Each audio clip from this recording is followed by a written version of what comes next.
नमस्कार दोस्तों, मैं खिताराम एक बार टेक समुद्र में एक बार फिर से आपका हार्दिक स्वागत करता हूं। दोस्तों, HTML5 के ट्यूटोरियल के अंतर्गत हमने अभी तक काफ़ी कुछ सीखा, जैसे कि टेक्स्ट फॉर्मेटिंग कैसे की जाती है, पैराग्राफ कैसे असाइन किया जाता है। इसके अलावा हमने ये भी जाना कि लिंक कैसे डिफाइन किया जाता है, HTML5 में टैग किसे कहते हैं, HTML5 का बेसिक सिंटैक्स क्या होता है। ये सारा कुछ हमने अपने अभी तक के जितने वीडियोज जो हमने ट्यूटोरियल्स के वीडियोस पब्लिश किए हैं उनके थ्रू हमने सीख लिया। यदि आपने वो वीडियोज हमारे वॉच नहीं किए तो हमारे प्लेलिस्ट में जाके आप वो सारे वीडियोज वॉच कर सकते हैं। दोस्तों, आज के इस वीडियो के ट्यूटोरियल के थ्रू हम जानने वाले हैं कि एक वेब पेज पे हम इमेज कैसे सेट कर सकते हैं। दोस्तों, ये जो इमेज होती है इनका काफी इंपॉर्टेंट रोल होता है एक वेब पेज को एक अच्छा लुक देने के लिए और एक अट्रैक्टिव वेब पेज क्रिएट करने के लिए। तो इस इमेज को हम किस तरीके से सेट करेंगे अपने वेब पेज पे, उसके लिए हम चलते हैं सीधा अपने पीसी पर, जहां पर हम प्रैक्टिकली करके देखेंगे कि किस तरीके से हम अपने वेब पेज पर इमेज सेट कर सकते हैं। तो चलिए दोस्तों, बिना समय गए हम चलते हैं अपने पीसी पर। तो दोस्तों, हम अपने कंप्यूटर स्क्रीन पर आ चुके हैं, जहां पर मैंने नोटपैड++ को ओपन कर रखा है, जिसमें मैंने बेसिक सिंटैक्स को यहाँ पे टाइप कर रखा है और इसका हमने वेब पेज को भी ओपन कर रखा है, जिसमें हमारा फिलहाल कोई आउटपुट यहाँ पे देखने को नहीं मिला है, क्योंकि हमारा जो फाइल में जो हमने कोडिंग किया है उसमें सिर्फ बेसिक सिंटैक्स है, जिसमें हमने कोई कंटेंट या एक्स्ट्रा टैग को यूज नहीं किया है। सो हमारा वेब पेज में जो आउटपुट है वो भी ब्लैंक आ रहा है। अब दोस्तों, इस वीडियो के थ्रू हम सीखने जा रहे हैं कि इमेज को कैसे सेट करेंगे। तो उसके लिए हम यहाँ पे img टैग को यूज करेंगे।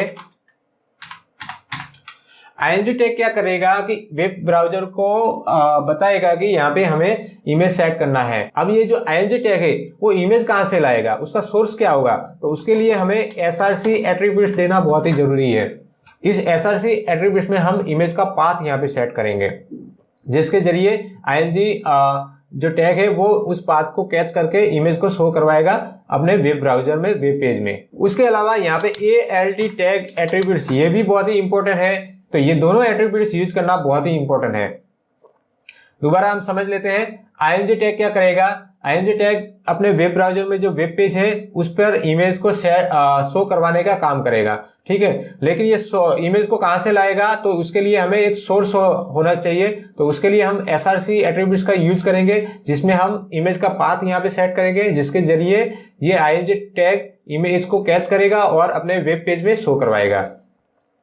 अब ये जो alt टैग है ये क्या काम करेगा, ये सपोज मान लीजिए किसी कारणवश हमारे वेब ब्राउजर में इमेज ब्रेक हो रहा है या भी प्रॉपर शो नहीं हो रहा है, तो उस केस में alt टैग क्या करेगा, उस इमेज की जगह पर यहाँ पे जो भी हमने लिखा होगा वो वहां पे शो करवा देगा, वो मैसेज वहां पे शो करवा देगा, ठीक है। हमने इस टैग के बारे में पूरा समझ लिया कि ये किस तरीके से काम करते हैं। अब इसे हम प्रैक्टिकली करके भी देख लेते हैं। तो यहाँ पे सबसे पहले तो हम इमेज का पाथ यहाँ पे सेट करेंगे।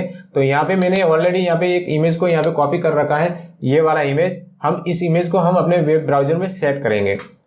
तो उसके लिए यहाँ से हम इसका पाथ हम कॉपी कर लेते हैं और यहाँ पे हम पेस्ट कर लेते हैं, स्लैश लगा देते हैं।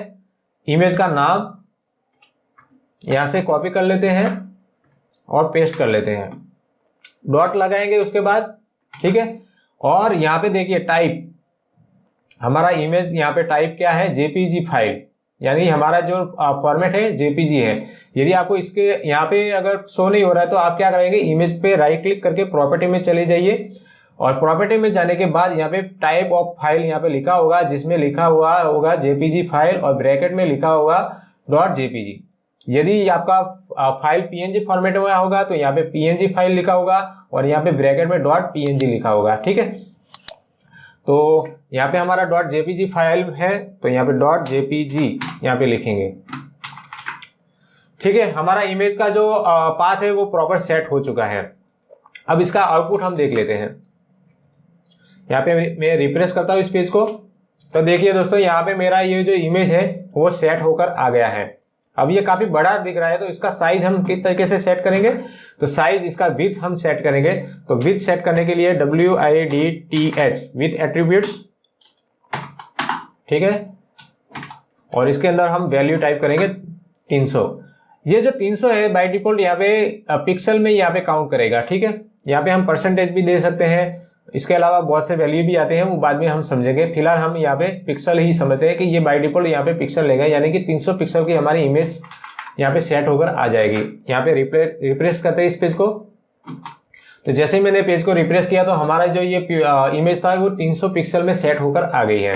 अब दोस्तों ALT टैग में जैसे कि मैं यहाँ पे मैसेज टाइप कर देता हूं, नेटवर्क एरर, ओके। और यहाँ पे मैं कुछ भी पाथ को यहाँ पे मैं रॉन्ग कर देता हूँ, यहाँ पे एडिट करके यहाँ पे मैंने पाथ गलत सेट किया, ठीक है। यानी कि ये जो पाथ हमने सेट किया है उस पाथ में कोई ये नाम की जो है फाइल अवेलेबल नहीं है।